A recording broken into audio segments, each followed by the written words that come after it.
Hi, I'm Bob Pritchard. I'm a professor of organizational psychology and management and have spent really pretty much all of my career in the area of work motivation. The question now is, how do we take that same knowledge that we've gained and use it and apply it for ourselves? How do we make our lives better? The whole process of motivation is a very logical process, and once we understand it, we can use that understanding to help us diagnose sort of where we're breaking down in terms of our own motivation. It is a process like baking a cake or refining petroleum into gasoline, that there's a series of steps that have to all occur. And so if you're baking a cake, you've got to have the right ingredients, you've got to have the right equipment, you've got to mix it well, you've got to put it in the oven at the right time, you've got to take it out at the right time, and so on. And what's tricky is that if any one of those steps breaks down, then the final result is really not very good. And the same is true of motivation.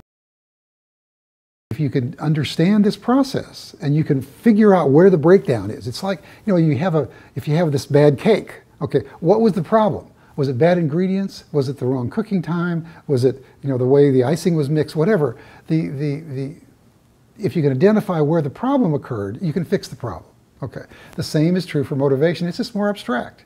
But the thing about accountability is it can teach you how to understand motivation and your own motivation, which is going to be very, very useful to make logical diagnoses of where the problems are coming. It's not that you're a bad person because you can't run a 10K. There's lots of reasons. When you break it down, looking at the links in the motivation theory, you can say, where is the problem? Where are the constraints that are not allowing me to be motivated to do something ultimately I would really like to do? So what you'll almost always find is there's something in your environment that is a kind of constraint, and the question is whether you can fix it. And sometimes you can and sometimes you can't.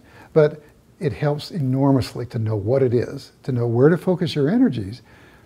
Because part of the thing that happens to people when they try and do something over and over again and don't succeed, they can get down on themselves. And this is really not a very useful thing to do.